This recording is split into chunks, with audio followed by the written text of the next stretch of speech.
Hi, Acadiana. I'm Meteorologist Dave Baker. Happy Wednesday to you. It's June the 18th. This is Let's Talk Tropics, and we're going to be looking at fairly quiet Atlantic basin, but we do have a new hurricane over on the Pacific side, and it might be our first major hurricane there on the Pacific side coming up in just a little bit. We're also starting to see some widely scattered showers and thunderstorms starting to fire up locally, although we're still going to see those scattered storms. I don't think they're going to be quite as widespread as what we've seen over the past couple of days. But unfortunately, it looks like we might be waking up to some thunderstorms as we go into Thursday, and it could be a rather unsettled day. And then as we head into the weekend, it looks like things are going to start to improve, really getting back to more summer-like temperatures. Unfortunately, we're going to see those heat index values climbing, but we will see the rain chances for rain starting to kind of dip back just a little bit as we head into the weekend. So here's what I've got for you here right now in Lafayette. We do have some thunder in the area. Not raining at my house right now, but temperatures are holding in the upper 80s at 88. It does feel like 98 degrees, though, with that dew point at 75 and the humidity 66%. At least we've got a light breeze there out of the south-southeast at about 12 miles per hour.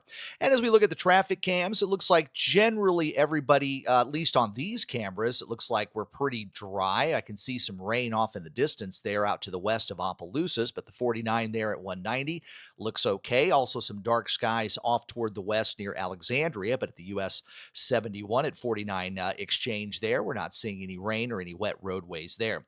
So as we look at the bigger picture when it comes to the radar, generally just some scattered stuff locally, but more organized precipitation a little bit farther on toward the north. But you can see here that we've got some widely scattered activity.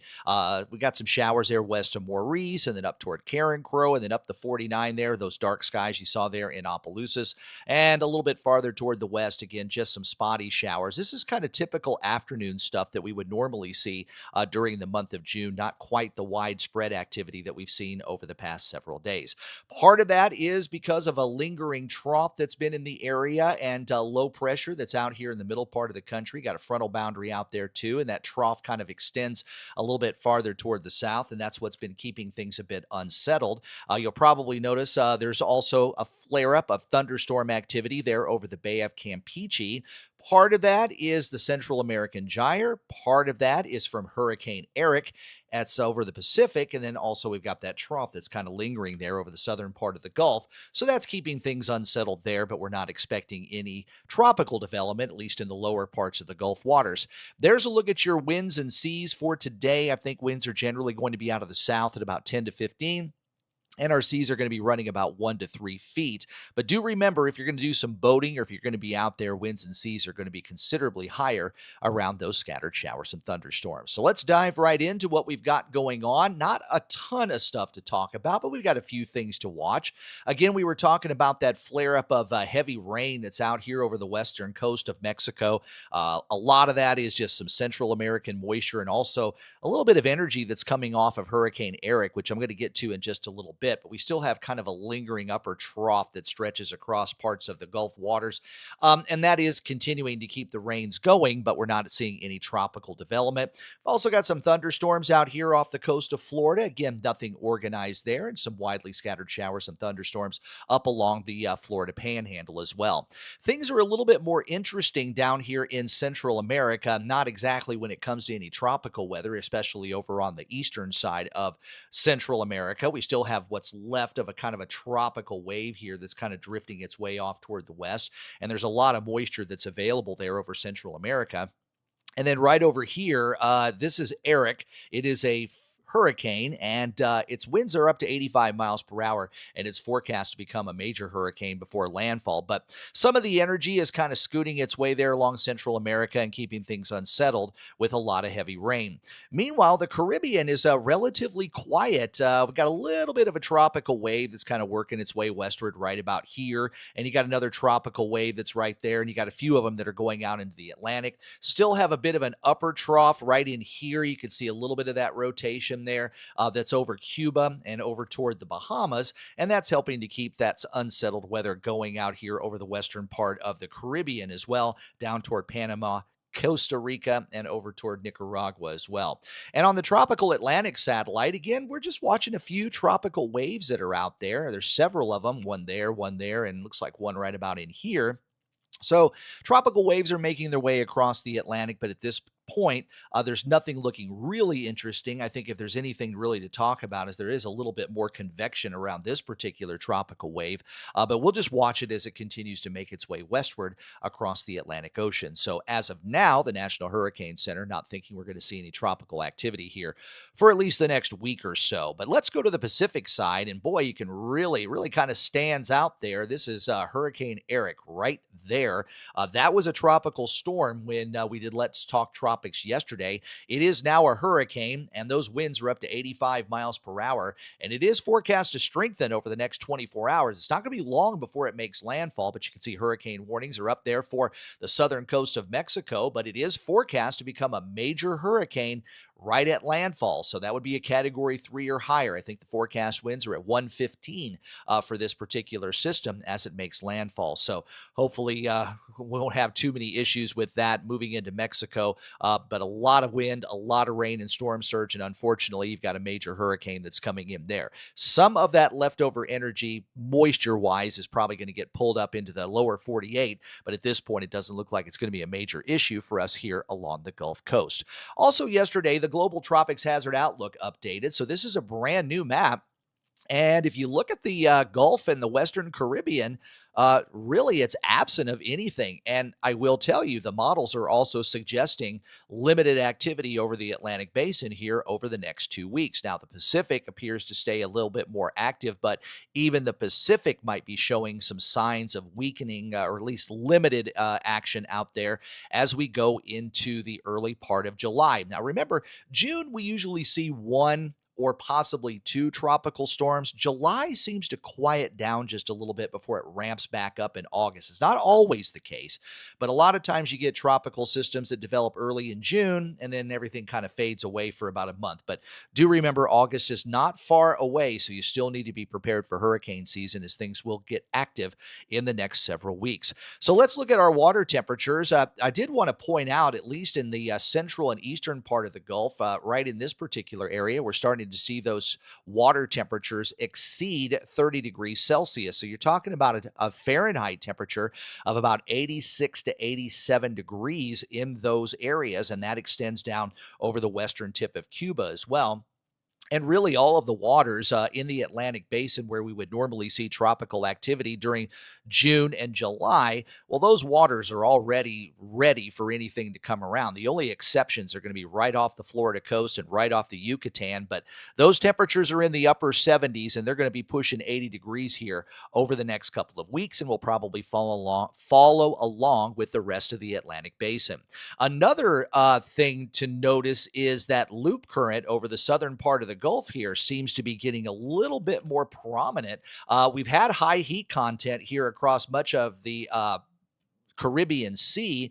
But over the last couple of days, we're starting to see this part of the areas kind of flare up, and that's a loop current. That's kind of a permanent feature that's out there, but it kind of rears its ugly head a little bit more, and occasionally you can get a tropical system to move over this high heat content, and you can get rapid intensification. So when we're looking at the heat content here, the tropical cyclone heat potential, what we're looking at is not just the water temperature at the top, at the surface of the water, but how deep those 80-degree temperatures go. And if a tropical system has the right kind of atmospheric conditions, if it moves over these areas, it can really tap into that heat content.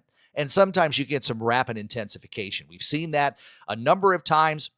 And really over the last 20 years is something that we've kind of paid a lot more attention to, this TCHP, when it comes to rapid intensification. So those are a couple of things that do kind of get hurricane season going, but there are also things that inhibit hurricane development. And one of those is Saharan dust, which is covering a large part of the Atlantic right now and stretching its way over toward the Bahamas. A little more limited there over the Caribbean and the Gulf waters this time around. And shear is another item that tends to tear apart developing tropical systems, especially in their infancy. When you've got high wind shear, it just kind of rips things apart because you're talking about wind speeds at different directions or different levels going in different directions. And when you have that, you don't get a vertically stacked center when a tropical system is starting to develop. So when you have a lot of wind shear, it's hard for developing systems to get going. And it does also inhibit further development of a full-fledged tropical system. Sometimes can even tear it apart when you've got a lot of wind shear. So let's go ahead and get into the models. We're just going to go through the global models again and taking you out about 10 days. And I am going to look at the GFS here, some of the previous model runs, because there were a few things that were shared on social media over the course of the day yesterday. But when we look at this 10-day, it's looping there. That's the start. And you can see what's left of Erick kind of pushing into Mexico. But if you look at the Gulf and the Western Caribbean, you're just seeing some extra moisture there, but nothing super defined. Maybe a little bit of a low pressure trough trying to develop there, coming to the end of that 10-day period along the Mexican coastline. And the reason we're going to look a little bit farther out onto the GFS model is it was kind of producing some things beyond day 10. So we're going to look a little bit farther out rather than the 10 days. We're going to look at the 11 to 16 day coming up in just a little bit. But just for some comparison over the next 10 days, the Euro model has extra moisture over the western part of the Bay of Campeche, maybe some extra moisture down towards Central America, and several tropical waves making their way across the Atlantic. But as you look at this loop as it goes a second time, you're really not seeing anything that's organized according to the Euro model. And the Euro really hasn't been trying to fire up anything like the GFS, which has had at least something trying to get going about every day since hurricane season started.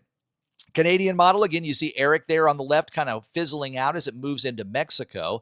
And the Western Caribbean, or rather the western part of the Gulf, does tend to keep in some moisture and maybe a little bit of a trough trying to develop there at the end of the loop. And maybe even it looks like another tropical system could be forming there over the Pacific Ocean as more energy starts to come across Central America and into the eastern part of the Pacific. So you've got Erick that's fizzling out, but it looks like, at least according to this, in days 7, 8, 9, the Canadian model is firing up yet another tropical system there on the Pacific side.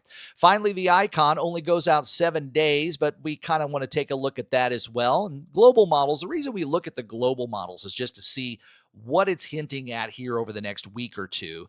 And then when you actually have a tropical system, especially when you're getting down into days 2, 3, or 4, you can start looking at those medium range models. And then when things are getting into the nitty gritty, you can go those high resolution rapid refresh, HRRR, or any of the other high resolution short range models. And we usually kind of tend to look at those a little bit more just to fine tune everything rather than looking at what state a tropical system is going to hit. We're starting to look at more region or county or parish when you're looking at those shorter range models. So at this point, all 4 global models, according to the 12Z, which is the most recent with the exception of the Euro, which is the 0Z, none of those really show anything that's out there.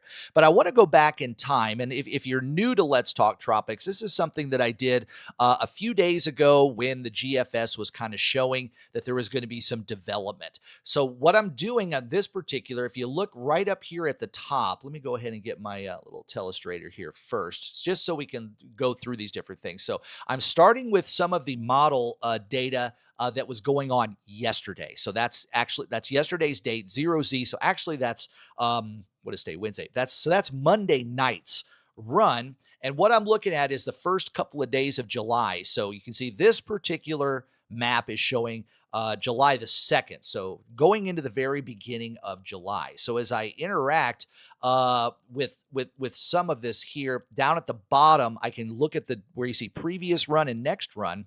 So I've gone back a few days. So I'm just going to click forward with the different runs, and you could still see on the following run, you get a little bit of trough, and then boom, the one that happened yesterday afternoon, or yesterday morning rather, was showing a hurricane across the Gulf. And then the next model shows weaker low pressure over the northern part of the Gulf.